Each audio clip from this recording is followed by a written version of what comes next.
Ang propaganda po ngayon ng mga bangag vlogger, mga kababayan, binibintang po nila kay BP Inday Sara ang nangyaring putukan sa loob ng eskwelahan, kagagawan nitong dalawang minor de edad din na bata sa Tacloban City. Dahil nagpunta daw po si BP Inday Sara sa Tacloban, siya daw po ang may pakana noon, mga kababayan. Pero ang katotohanan, ang katotohanan at ang tunay na rason, dahilan bakit nagpunta si BP Inday Sara sa Tacloban, eto, mga kababayan, panoorin po natin ang video. Kapitbahay di umano ito ni Tambaloslos, mga kababayan, at eto pa ang masaklap. Nagpunta rin pala etong si Tambaloslos at si Bangag, mga kababayan, sa Tacloban. Pero yung mga dala po nilang mga ayuda ay hindi di umano tinanggap ng mga bata at ng mga magulang. Binaliwala po, mga kababayan, yung dala nilang ayuda. Ayaw namin tanggapin yan kasi galing yan sa maleta. Parang ganun ang datingan, mga kababayan. Pero ang kahilingan ng mga taga-Tacloban, mga kababayan, kahit makausap lang nila si BP Inday Sara sa isang malaking pagtitipon via video call. Pero ang ginawa ng ating butihing pangalawang Pangulo, mga kababayan, pumunta mismo sa Tacloban. Dahil hinihiling ho ng mga taga-Tacloban, kahit sa video ko lang, okay na kami. Makausap lang namin si BP Inday Sara sa video call, okay na kami. Ang bait nga ni BP Inday Sara pinagbigyan po sila. Pinuntahan ni Inday. At yun ang isa sa mga ginagamit ngayon ng mga bangag vlogger, mga kababayan. Ito po yung video.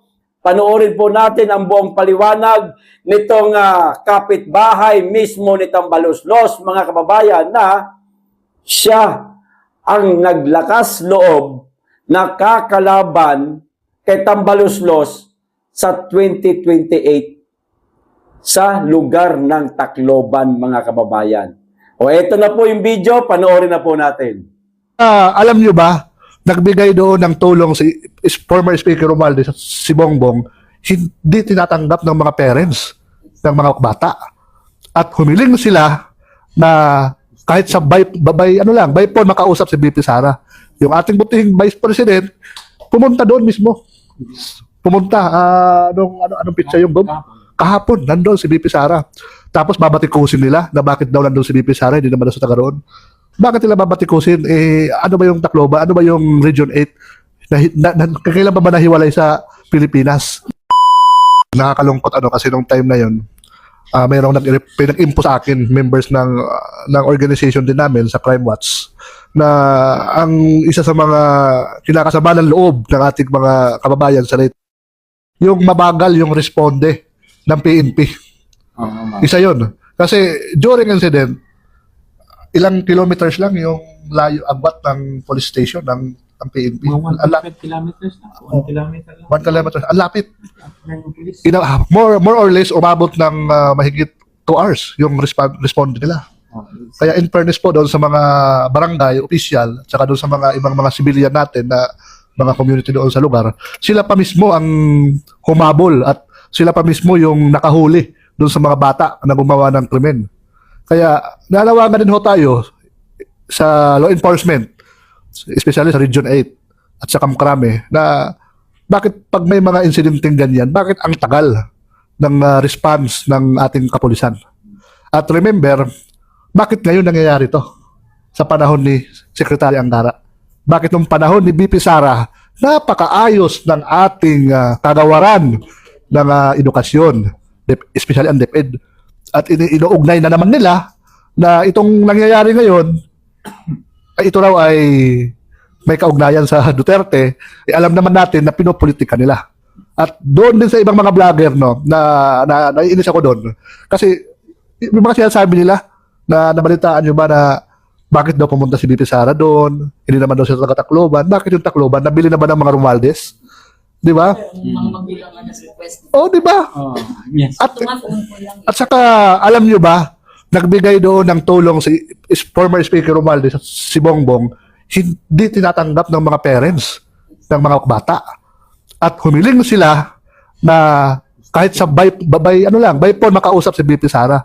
Yung ating butihing Vice President, pumunta doon mismo. Pumunta, anong pizza yung Bob? Kahapon, nandun si BP Sara. Tapos babatikusin nila na bakit daw nandun si BP Sara, hindi naman daw sa taga roon. Bakit nila babatikusin? Ano ba yung Tacloban? Ano ba yung Region 8? Kailan ba nahiwalay sa Pilipinas? Vice President siya. At Vice President siya, obligasyon niya yun. Kaya ito namang mga iba, pinopolitika nila. Ando, kunyari, magbibigay ng tulong, kunyari, parang sila yung may-ari ng pera ng bayan, ando si Speaker Romualdez, ando si Sani Angara, ano ba nagawa nila? Naglalabasan lang sila pag may mga ganyang incident. Dapat, yung funding dyan sa DepEd, gamitin nila sa tama at maayos. Bakit hindi nila ayusin yung seguridad ng mga eskwelahan? Na yan dapat ang mandatory, dapat bakit nakakapasok yung ganyan? Hinahayaan, tinotolerate ng ating. Hindi po yan kasalanan kung sino man. Kasalanan yan ng mga namumuno. Ano sabi ni Mayor Alfred Romualdez? Hindi kasalanan ng gobyerno, kasalanan ng mga parents. Hindi, para sa akin, kasalanan yan ng namumuno ng DepEd, si Secretary Angara. Dahil siya yung may ano niyan eh. Siya yung may responsibilidad niyan. Kaya ang impact niyan, talagang walang pinagkaiba sa ating sa ating administrasyon ngayon. Talagang very negligence of nila. Isa pa yan sa mga problema at katanungan nating lahat, mga kababayan. Bakit nung si BP Inday Sara pa, ang DepEd Secretary, wala namang ganito eh. Ngayon, kahit saang lugar sa ating bansa, mga kababayan, napakaraming mga bata ho ang nakuhanan ng mga patalim kagaya po ng kutsilyo, kagaya po ng baril, mga kababayan, na nagdadala ang mga estudyante. Ngayon lang ito. Si Angara na ang DepEd Secretary, kay BP Inday, wala. O so yun ang dahilan. Sa mga nagtatanong, sa mga trolls din na nagpapakalat ng kanilang propaganda na di umano kagagawa ni BP Inday Sara, yaong nangyaring pamamaril ng mga kabataan sa Tacloban, ang dahilan, gusto siyang makausap ng mga taga-Tacloban. Pero pinagbigyan ni BP Inday Sara, siya mismo ang nagpunta. Hindi niya hinayaan na sa messenger lang o sa isang video call lang sila mag-uusap. Kundi talagang nakisalamuha yung ating pangalawang Pangulo, mga kababayan. Pinagbigyan niya ang hiling ng ating mga kababayan na taga-Tacloban. At uulitin ko, hindi lang si BP Inday Sara ang nagpunta sa Tacloban. Naroon din si Romualdez, naroon din si Marcos, pero bakit kay BP Inday Sara lang binibintang yung nangyaring pamamaril sa loob ng eskwelahan? Ikalat po natin tong video na to, mga kababayan, para malaman po ng ating mga kababayan at meron po tayong pangontra, panlaban, pangdepensa, pangrebat sa mga pakalat ngayon ng mga bangag vlogger na di umano kagagawan ni BP Inday Sara ang nangyaring putukan o barilan sa loob ng eskwelahan sa Tacloban City. Pakishare nyo lang po, mga kababayan, para aware ang ating mga kababayan at meron din po tayong pangtapat sa mga propaganda ng mga bangag vlogger. O eto pa, mga kababayan, eto pa. Nakakadiri. Grabe, so pasintabi po sa mga kumakain. Kung kumakain ho kayo, bago nyo po ito panoorin, tapusin nyo po muna yung inyong pagkain, mga kababayan, At siguradong mandidiri ho kayo rito sa panunuorin ho ninyo. Itong si Congresswoman Jervil Luistro, mga kababayan. Ewan ko, sa Kamara yata ito, sa House o yata ito, mga kababayan, na habang nagsasalita po siya, kadiri man itong babaeng ito, mga kababayan, Namuo po yung laway, pambihira, abogada, Diyos ko po. O ito yung video, panoorin po natin. Damak, mga kababayan. Kung sa Tagalog, dugyot. O ito na yung video, panoorin na ho natin. Ako'y nagtataka kung ano kayang nakakatakot doon sa pagmamarka ng sealed box. Selyado nga ang pinamamarkahan ng prosecution because they do not want to open the box. Ako'y nagtataka kung ano kayang nakakatakot doon sa pagmamarka ng sealed box. Selyado nga ang pinamamarkahan ng prosecution because they do not want to open the Utang box. ina mo, wala kaming pakialam sa mga sinasabi mo. Mas may pakialam kami sa bibig mong bumubula. Patunay lang yan, nagsisinungaling ka, kasinungalingan lahat ng mga sinasabi mo, pinopolitika ninyo ng husto ang pangalawang Pangulo kasi natatakot na kayo na pag naupo si Inday Sara, siguradong lahat kayo makakasuhan. Kaya nagdodoble trabaho sila ngayon para mapatalsik talaga nila si BP Inday Sara. Kakasalita mo, lumabas yung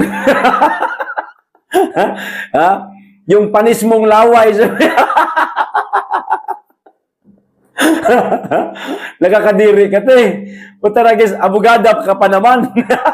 Congresswoman pati. Hindi ka ba marunong, di ba nararamdaman na parang meron ng namumuong laway ng kasinungalingan dito sa bibig mo? Ayan. Kitang-kita sa camera. Bagamat hindi tayo perpekto bilang isang tao, nagkakamali, pero parang itong sayo, madam, kadugyutan na po ito. Kababae mong tao. Bibig pa lang yan, mga kababayan, bumubula na, dugyot na, mga kababayan. Paano pa kaya yung kanyang bilat? Baka napuno na ng... Diyos ko po, pasintabi sa mga kumakain. Ito pa, isa, balita, mga kababayan. Itong tungkol naman po sa isiniwalat ni Attorney Baligod.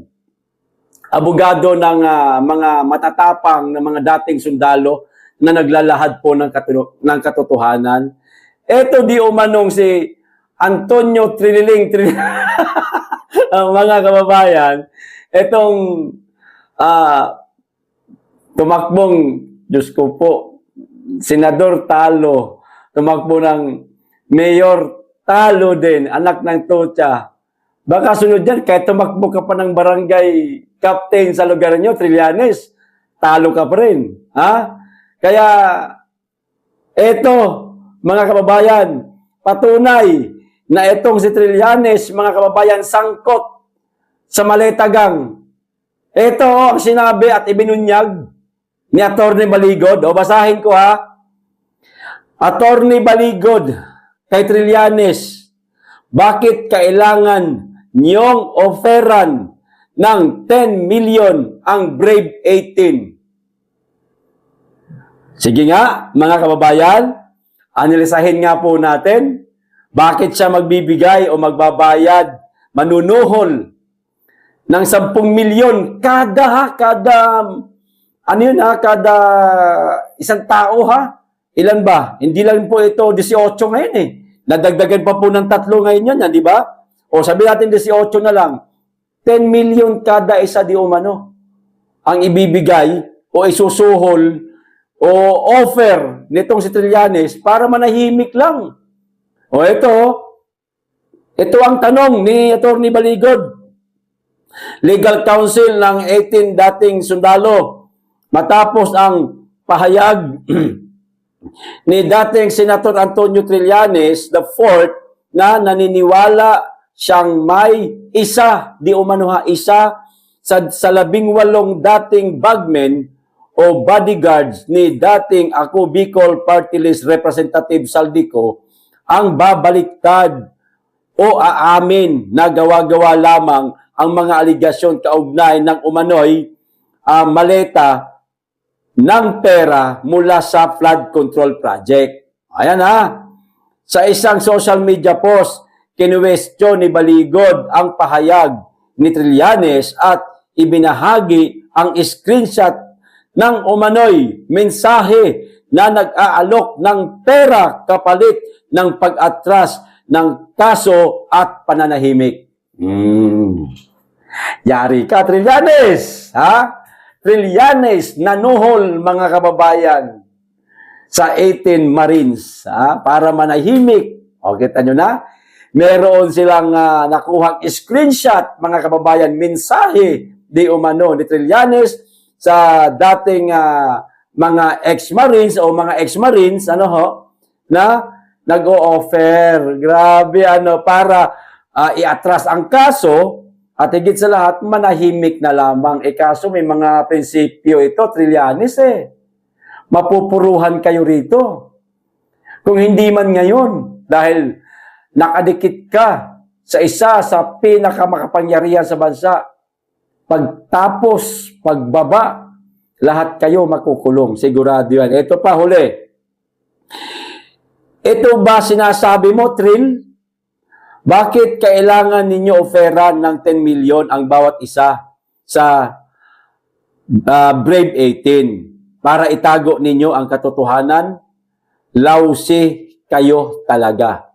O kalakip ng post, ng screenshot, ng umano'y usapan na nagsasabing pag ma-okay ka, ganito, magkakaroon ka ng 5 million.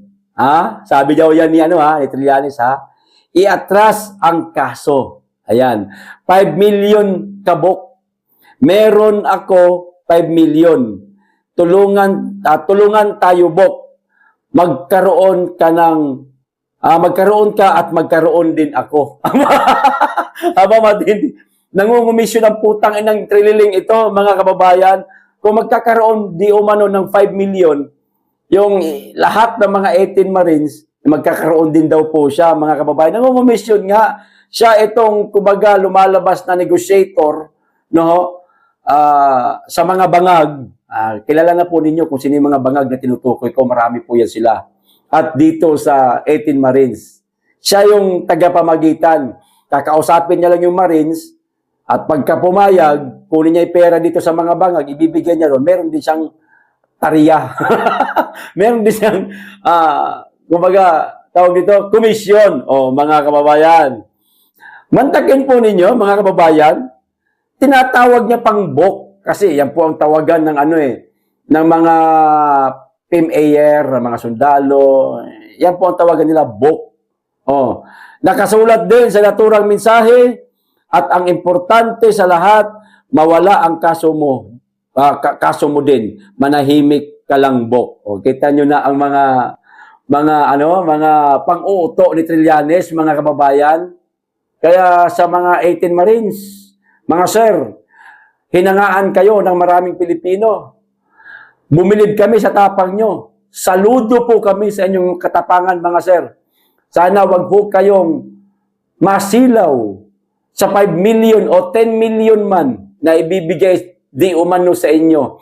Maaaring pain lamang po yan, mga sir. Papainan kayo ng pera, para tanggapin ninyo at iatras ninyo ang kaso, mga sir, siyempre magiging ligtas na ang lahat ng mga pinangalanan ninyo. Ngayon, kapag nagbago isip ninyo, mga sir, at bumaliktad ulit kayo, talaga na konsensya kayo, hindi na ho kayo paniniwalaan. Mawawala na po ang inyong kredibilidad. Kaya manindigan po sana kayo, mga sir, na wag po kayong matokso. Malaking bagay na ito, 10 million, lalo ngayon napakahirap. Pero panindiganan nyo na lang po, mga sir. May araw din po para sa inyo. Pag si BP Inday Sara na ang naging Pangulo, malay nyo, baka pati kayo, kuning bodyguard ni BP Inday Sara. Diba? Kapalit ng inyong tuloy-tuloy na pagserbisyo sa ating bansa kahit na kayo retirado na. Kasi naroon pa rin naman ang pagmamahal ninyo sa ating bansa. Okay, ito pa isang balita, mga kababayan. Ito, matindi.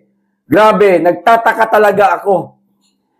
Mula nung nabudol tayo ni Bangag Ang dami niyang pinangako na mga hindi natupad hanggang ngayon ni isa wala. Kung ano-ano ginagawa niya ngayon, nag-iikot sa buong Pilipinas, lalong-lalo na sa mga apektado ng lindol dito sa Mindanao para sa kanyang zona. Maliwanag yan. Para sa zona itong ginagawa niya. Itong pag-iikot-ikot niya, isasama niya yan, mga kababayan. Sa zona niya, malapit na Next month, July, zona na naman siya. Wala siyang nagawa So anong gagawin niya? Ayan, nag-iikot siya ngayon. Yan ang gagawin niyang pinaka-main topic niya sa kanyang zona, mga kababayan. Ito ang pinakamatindi. Mga kababayan, ang ilalaang pondo sa ating bansa sa taong 2027, ang laki na sobra. 7.2 trillion na po, mga kababayan, na kung hindi ako nagkakamali. 5 trillion lang dapat. Sa Administrasyong Duterte, kung hindi ako nagkakamali, 5 trillion, mahigit. At sa mga iba pang mga naging presidente, sa administrasyon ni Marcos, mga kababayan, ganito na po kalaki. 7.2 trillion. Saan mapupunta ito? 7.2 trillion national budget para sa 2027 isusulong ng Marcos administration. Kita nyo na? Isinumite ng administrasyon ni Ferdinand Marcos Jr. sa Kongreso ang panukalang 7.2 trillion national budget para sa 2027 na inaasahang magsisilbing pangunahing pondong gagamitin sa pagpapatupad ng mga programa at proyekto ng pamahalaan sa susunod na taon. Batay sa National Budget Memorandum Number 158 na inilabas ng Department of Budget and Management o DBM, mas mataas, kita nyo na mas mataas ng 400.7 billion o 6% ang panukalang budget kumpara sa 6.793 trillion pambasang budget para sa 2026. Mas tumaas po, taon-taon tumataas. Wala naman tayong nakikita ng mga matitinong proyekto nitong bangag administration, mga kababayan. Ni yung mga pabahay nga na sinasabi niya kahit naman lang sana sa mga pinakamahihirap nating mga kababayan, mabigyan niya man lang, wala.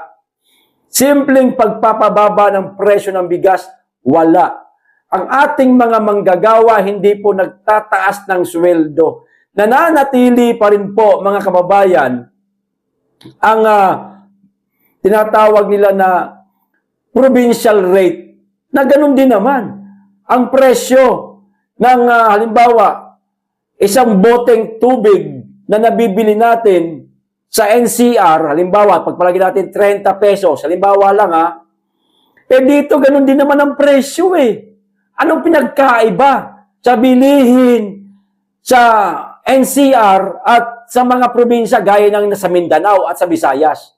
Anong pinagkaiba? Isang kilong baka sa NCR, halimbawa, ipagpalagay natin, halimbawa lang 500. Kung 500 din dito sa Mindanao, anong pinagkaiba? Bakit ang baba ng sweldo ng ating mga kababayan? Bakit hindi ipantay? Di ba, mga kababayan? Ito, nakakagimbal, nakakaduda, itong laki ng budget na ito, na isinusulong ng bangag administration, mga kababayan, sa taong 2027. 7.2 trillion. Sana tutulan ito. Sana merong kumontra dito ng mga mambabatas. Huwag hayaan na lumusot ito. Mahirap na. Saan naman kaya nila dadalhin ang pera natin, mga kababayan? Yan. Ang Administrasyong Marcos, mga kababayan, palaki ng palaki ang pondo, wala naman tayong nakikita.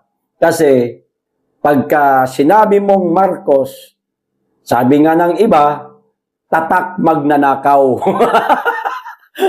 Yan ang signature ng Marcos administration, mga kababayan. Ewan ko lang kung meron pa bang Marcos na mananalo o maging presidente sa ating bansa sa mga susunod pa na mga taon o maraming taon na lilipas. Sana wala na.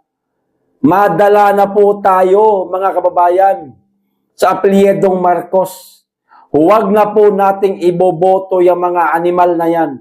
Mapa-senador, mapa-congressman, mapa-gobernur man, presidente, vice-presidente man ang kanilang tatakbuhan, huwag na po nating iboboto. Kasi tandaan po natin, mga kababayan, kahit sinong politiko nangangarap yan na maging presidente balang araw. Kita nyo si Risa Ontiveros. Tatakbo ng presidente, hindi na kontento sa pagka-senadora. Gusto pa maging presidente ang putang ina. Wala namang nagawa. O di ba? Kundi manira lang ng manira. Katulad ng ginawa niya kay PRRD. Ginawa niya kay Pastor Kibuloy. Yung mga testigo nila, bayad. Hakot lang nila. Ewan ko lang, kamusta na yung kaso na ikinaso sa kanya. Sana ma-convict itong butrages na babae na ito para makulong naman ito. Iyo ba, mga kababayan? Etong budget na ito, paglalaruan na naman nila. Uubusin lang nila sa kanilang mga kapritsyo. Imamaleta lang nila ito, mga kababayan. Ipamamahagi lang nila ito sa kanilang mga kaalyado. Pero ang taong Pilipino, ninakawan na naman. Okay? Hanggang dito lang, maraming salamat. Mag-iingat kayong lagi at higit sa lahat, mahalin po natin ang Pilipinas.